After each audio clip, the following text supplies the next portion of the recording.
Hey, what's up guys? Spartacus here with another video requested in the comments. This time we're talking about torpor-inducing creatures, and more specifically, the creatures with the best torpor-inducing attack that can be used for taming. Arc is a game based around taming, and the most common method in the game is through knockout, but especially in the early game, tranq ammo is not easy to obtain. So you might want to try to use one of today's creatures in order to preserve some of that precious ammo. Naturally, we're only considering tameable creatures that you can ride. Now we have two types of torpor in the game. Instant torpor, when turbidity is increased by a certain amount instantly after the attack lands, and torpor over time, when turbidity is increased by a certain amount over a certain period of time. It is important to understand how these two work, in order to effectively knock out creatures with your tame. Okay, let's see who we got here. Number 5. The Basilisk. The giant serpent is well known for its poisonous secondary attack, similar to a poison wyvern, but that does not apply torpor. It's the venomous primary attack that applies 3 times the damage dealt per hit as torpor. This torpor is applied over time, more precisely over 10 seconds. So, a creature bit by a basilisk for 100 damage will also have its torpidity increased to 300 after 10 seconds.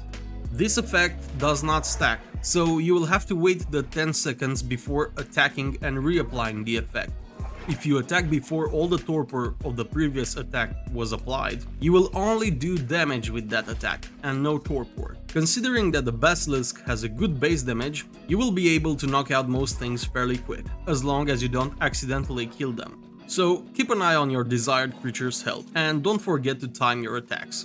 But with a saddle unlocked at level 85 and needing rock drake eggs to tame, don't expect to use the Basilisk in the early to mid game. Number 4. The Pulmana Scorpius. With a saddle unlocked at level 22, the Scorpion is a good early game option for taming. Its attack functions exactly like the Basilisk, dealing 3 times its damage as torpor over 10 seconds, but with less damage dealt per hit. Again, the torpor does not stack, so you'll have to time your attacks with this one too. You can use weapons while mounted on the Pulmana Scorpius, so you could shoot some tranq arrows while waiting those 10 seconds. But taming using only the Scorpion's venom is totally doable. Number 3. The Bilzebufo. One of the most versatile tames in the game. The frog, just like the other tames on the list, deals 3 times the damage dealt as torpor with both of its attacks, over 10 seconds, that don't stack. But the frog is higher on the list because of its jump, helping you avoid damage as much as possible, and because it can be effectively used for knocking out water creatures, since the frog is a really good swimmer without an oxygen stat. The secondary attack deals more damage, so more torpor. And once again, you're able to use weapons while riding the Bilzebufo, so you can speed up the taming process. Number 2. The Equus. I was originally going to place the horse at number 1. Its secondary attack, the kick, deals 3.5 times the damage dealt as torpor. But this time the torpor is applied instant, so feel free to spam that button. Luckily, the horse has the stamina necessary for this approach. Plus, you have access to the lasso, allowing you to drag smaller creatures to a safer place where you can knock them out. The only problem is that you're attacking backwards, so if the target runs away, it's quite hard to knock it out using only the Equus. Before we reveal the number 1, we have a few honorable mentions. First, the Mantis. This was not considered for the list since it deals no torpor with either of its attacks.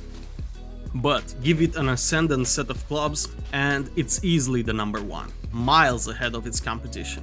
Second, the Tuzoteuthis, for being the only rideable underwater tame that can inflict torpor, more precisely 10 instant torpor per second. It can be used to tame Megs or other smaller water creatures, but not Moza, since it loses torpidity much faster than the Tuzo applies it.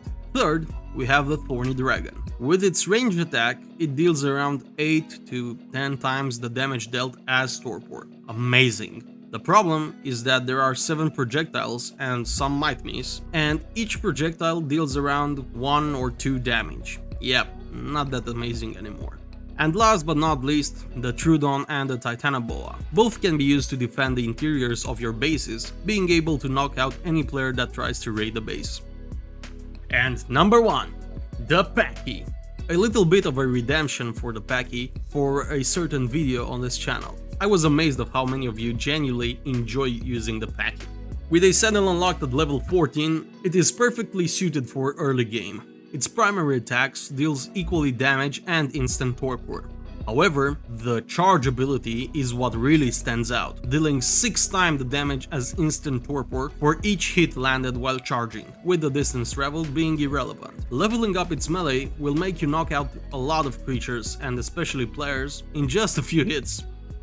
There you have it, guys. The best taming creatures, or the best creatures to knock out other creatures, or the best... you get the idea. Do you guys use any of these creatures to tame other wild dinos?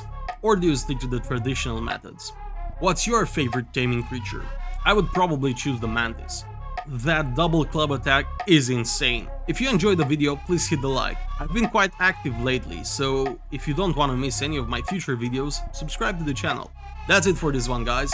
See you in the next one. Spartacus out.